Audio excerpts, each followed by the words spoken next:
going on, guys? Welcome back into the channel. In today's video, we're going to be covering which ratings matter for linebackers, and that will include all linebacker positions across the board within College Football 25. Whenever I make a video talking about linebackers, I always want to start with the simple distinction of outside backers versus inside backers, or as I would personally classify them as edge rushers or roaming linebackers. It depends on your scheme. If you're running a 4-3, as an example, your outside linebackers are roaming linebackers. They are not utilized as your primary pass rushers. However, if you are running a 3-4 scheme and running that base scheme a lot, those outside backers will become your edge rushers, and in nickel formations and those types of things, they will often drop down and become your defensive ends. So when I talk about linebackers, I will refer to them primarily as roaming linebackers versus edge players, and give distinctions on which ratings matter for one or the other.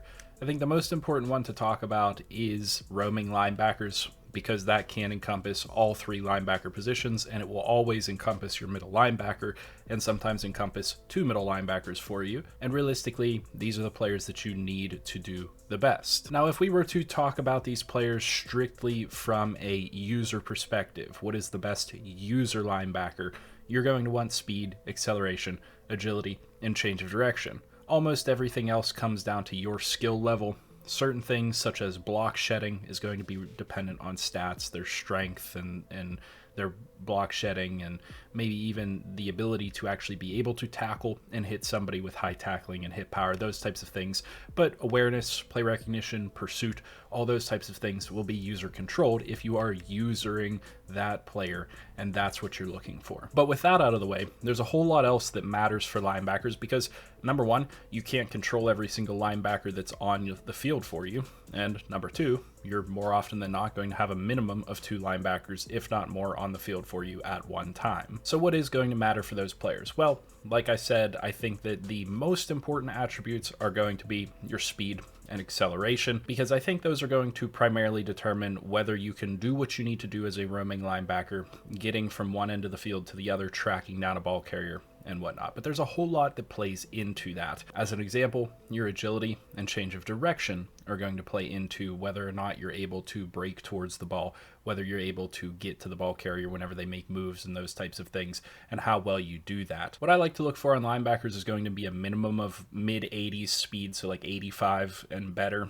Anything lower than that, and you're really going to struggle to keep up and track down players that have the football. But realistically, 85 is not really what you're looking for. You're looking for something in the higher 80s up into the 90s. The problem is, in college football, whenever you get players that have this type of athleticism, generally it comes with the trade-off of things like lower strength, lower block shed, and not necessarily being a run stopper type of a player, but being more of like a hybrid safety.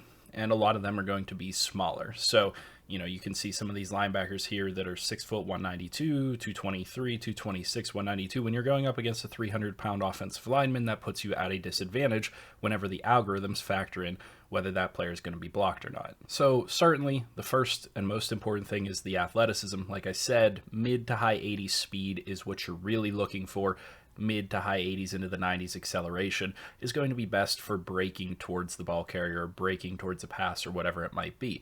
Agility and change of direction, you can get away with anything in the 80s in these categories. I personally like things that are higher, like a 90 and an 89. Of course, that's what I would look for. This guy, St. John, looks like he's going to be a phenomenal player. But as you can see, there is that trade-off. He's 192 pounds, and he's going to probably struggle in the strength and block shedding areas. So what else is going to matter for this position? Well, this is one of the positions where I say that awareness and play recognition do not overinflate a player's ratings. Awareness and play recognition are absolutely key at this position, and they can actually make up for a lot of the negative areas as far as speed, acceleration, agility, change of direction, maybe even some of the other ratings. If a player on defense has good awareness and play recognition, they're going to put themselves in a position to succeed. They're not going to find themselves out of position, and they're going to be there to make a play. That is the most important thing for pretty much any position on the defensive side of the ball, outside of maybe the defensive line. What I like is 80-80 in both categories. In my experience, the 80 number is a base threshold for solid, consistent performance on the defensive side of the ball. So 80 awareness, 80 player recognition, your player is going to play really well and really consistently as long as the other factors are being built up on that player, such as their pursuit and those types of things. But then, of course, we have to talk about tackle, hit power, block shedding, pursuit, man coverage, zone coverage, all those types of things. So what matters out of those? Well, your player's pursuit is going to be one of the most important ratings. This is how well they're going to track down the ball carrier, especially if they are a roaming linebacker. That is their number one job. Having good pursuit angles, having the ability to get to the ball carrier where they're going and get there early is really important, and their pursuit rating is going to influence that. Their power move, their finesse move, in my opinion, not important at all for roaming linebackers. If you're going to be blitzing these players, they're pretty much going to get a sack if they come free. If not, they're not going to get a sack. So that's not something I ever concern myself with roaming style linebackers. What I would say in College Football 25 is the next most important rating is actually going to be their block shedding. Block shedding is probably the most underrated rating, and it's going to be one of the hardest ones to come by on an athletic linebacker.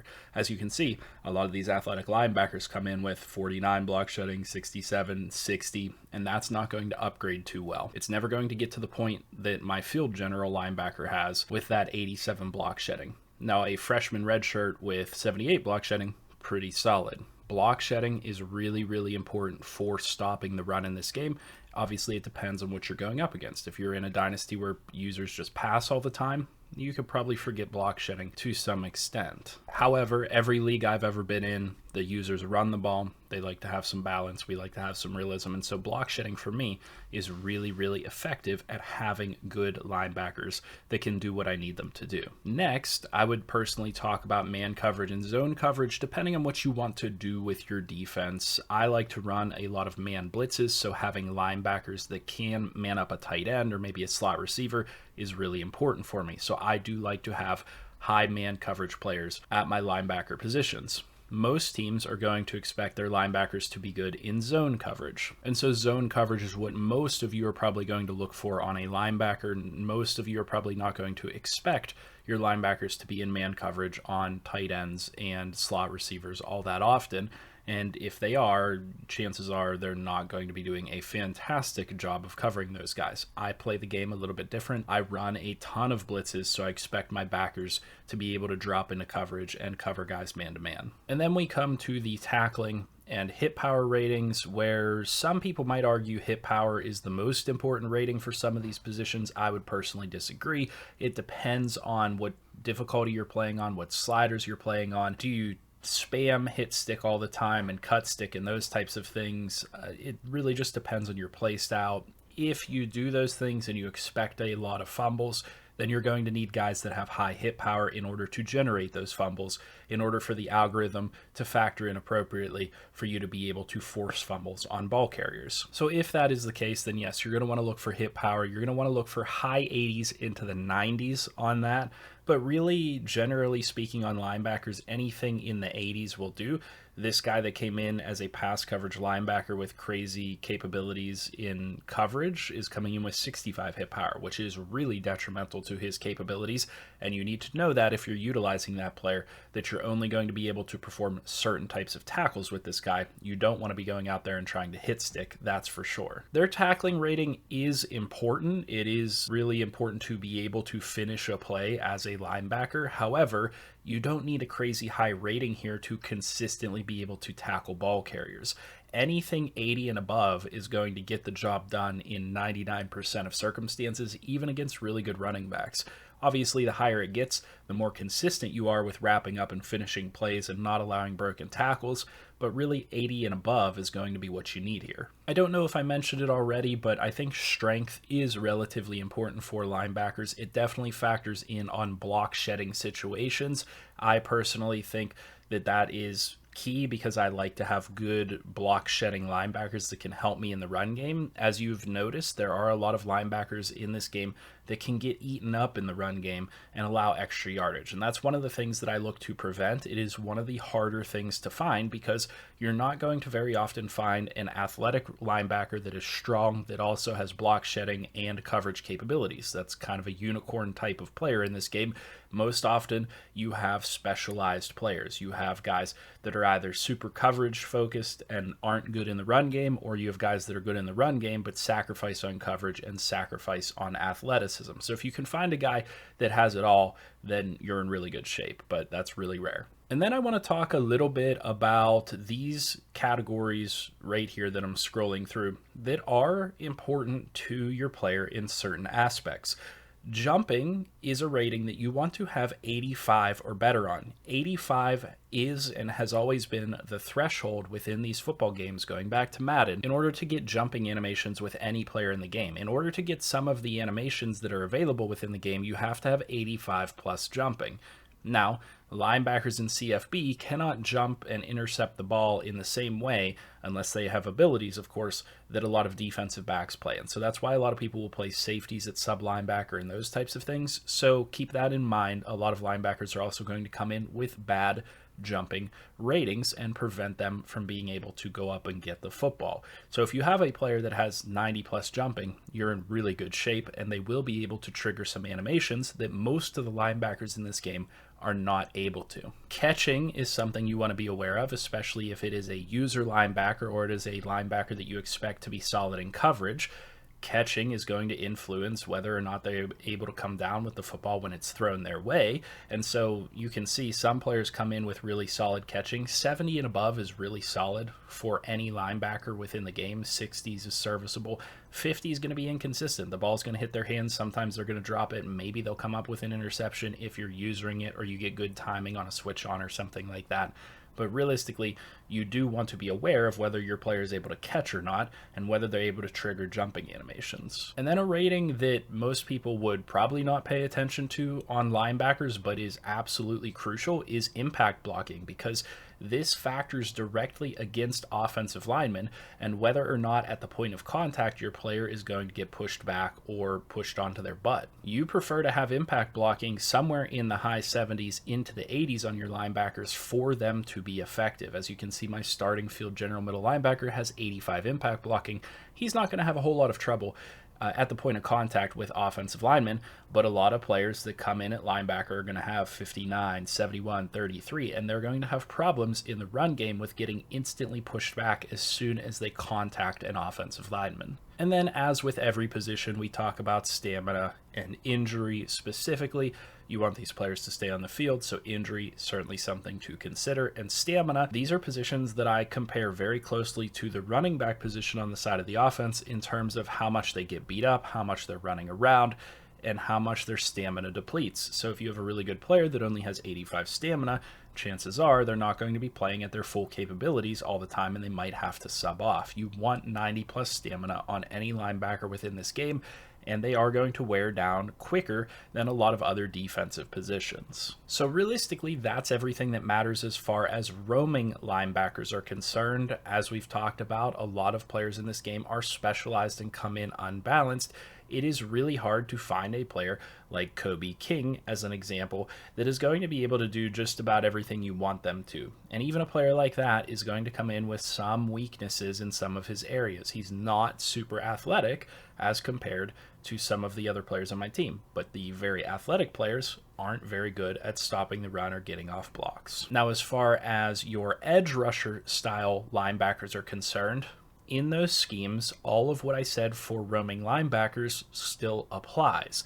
These are players that, while they are considered edge rushers, are still going to be expected to drop into zone coverage, occasionally play man coverage. They're going to be more focused on actually block shedding because a lot of times they're going to roll down to the end of the defensive line and play on the line of scrimmage. So even more so, things like strength and block shedding are going to be really important for those players. The primary change, though, is going from a roaming style linebacker to an edge style linebacker. You now need to factor in their power moves or their finesse moves.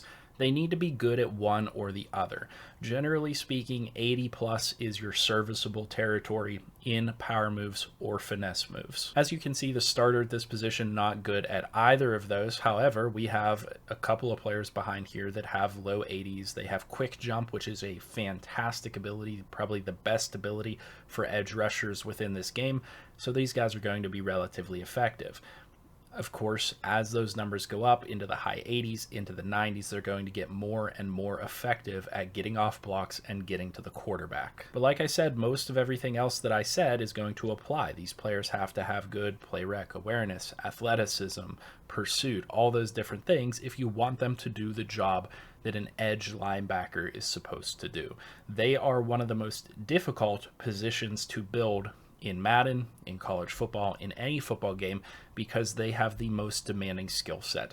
They need to do everything that a defensive end does, but they also need to do everything that a middle linebacker does, and they need to be able to do all of those things well. And that would also be why I tend to favor running 4-3 defenses, especially within college football 25, because a good edge outside linebacker is really hard to find, let alone finding two of them. However, getting roaming linebackers that are good at what they do is relatively easy to find. I can find a whole lot of players here that can do what I need them to do, just going sideline to sideline, pursuing and covering and making tackles. That's not difficult whatsoever. I have 20 of those on my team right now. And so really that's everything that you guys need to know as far as linebackers are concerned and which ratings matter for them within college football 25. Let me know your thoughts. Do you prefer to run a 4-3, a 3-4, a 3-3-5, any of those other defenses that are within college football 25? And what do you focus on for your linebackers? I know a lot of people, whenever the game came out, tended to focus on pass coverage archetypes. What I prefer to do is find the run stopper athlete middle linebackers and move them where I need to move them in a 4-3 scheme or a 3-3-5 stack. Those are the best players in my opinion because they're going to come in with good athleticism ratings, but they are still a run stopper archetype, so their run stopper capabilities are going to come in a little bit better, and they're going to focus on upgrading those, or those upgrades are going to be a little bit cheaper for them in the run stopping categories. So you're going to fill out pretty much everything that I would want from a linebacker. So that's my recommendation, is go after the athlete run stopper or athlete field general middle linebackers, because those are going to be, in my opinion, the best options for you. But like I said, leave that feedback down below. Leave a comment, like, and subscribe if you have not already. As always, I'll see you in the next video, and I hope you have a good one.